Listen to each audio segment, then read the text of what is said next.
Məlum olduğu kimi ABŞ prezidenti Donald Trumpla Rusiya prezidenti Vladimir Putin arasında növbəti görüş keçiriləcək. Ağ Ev və Kreml rəsmilərindən əldə olunan məlumatlara görə, görüş yaxın 2 həftə ərzində Macarıstanın paytaxtı Budapeştdə baş tutacaq. Görüşün əsas mövzusunun Rusiya-Ukrayna müharibəsinə həsr ediləcəyi güman edilir.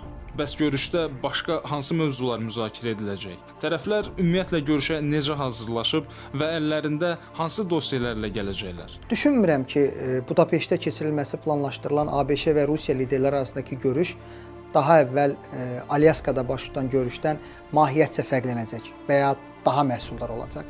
Əlbəttə, müsbət mənada sürpriz ehtimalları hər zaman var və mən bunu tam istisna etmirəm. Ancaq belə bir sürpriz marginal xarakter daşıyar və ümumi siyasi xəttə ciddi təsir göstərməz deyə düşünürəm. Ümumiyyətlə isə bəli, cənab Trumpın bu müharibəyə son qoymaq üçün aylardır məqsədyönlü səylər göstərdiyini müşahidə edirik.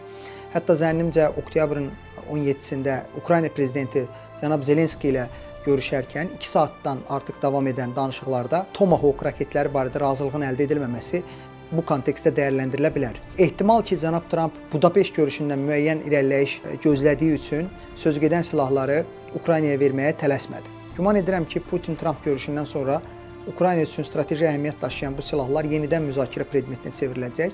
Çünki atəşkəs və ya sülh barədə danışmaq üçün hələ çox tezdir. Bunun üçün lazımi şərait formalaşmayıb və ona görə də hesab edirəm ki, Budapeşt görüşü hər iki tərəf üçün daha çox diplomatik jest xarakteri daşıyacaq.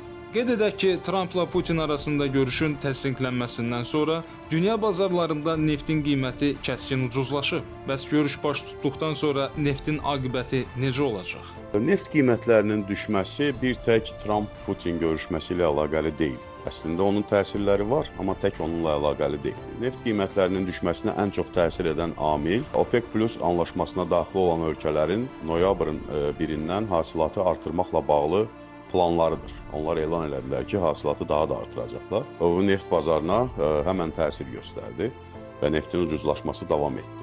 Bir də Trumpın və Avropanın, Amerika Birləşmiş Ştatları və Avropanın Rusiya neftinə müəyyən qadağaların qoyulması gündəmdədir, müzakirə predmetidir.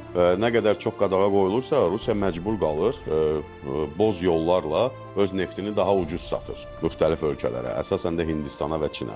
Onlar öz neftini ucuz satdıqca o dünya birjasında qiymətlərə təsir göstərir. Ona görə də yəni bu Putin-Trump görüşməsinin müəyyən dərəcədə qiymətlərə təsiri ola bilər gələcəkdə, amma dediyim kimi başqa ciddi proseslər var ki, iqtisadiyyatda, neft hasilatında baş verən onların neft qiymətlərinə təsiri bu görüşdən daha çoxdur açıq. Amma bu görüşdən bir uğurlu nəticə çıxarsa, yəni atəşkəsin elan olunması, müharibənin dayandırılması, belə bir qərar çıxarsa, bu da neft qiymətlərinə təsir göstərəcək və neft qiymətlərinin daha da aşağı düşməsi ehtimalı olacaq. Çünki müharibə dayanacaqsa, geosiyasi gərginlik azalacaq. Geosiyasi gərginliyin azalması istər-istəməz neft qiymətlərinə təsir göstərir. Necə ki, indiki ucuzlaşmada Qəzza məsələsinin həlli geosiyasi bir prosesdir, onun da təsiri oldu. Yəni, yaxın şərqdə sülhün bərqərar olunması, ən azından bununla bağlı ilkin addımların atılması geosiyasi gərginliyi yaxın şərqdə azaltdı və neft qiymətləri ucuzlaşmağa başladı.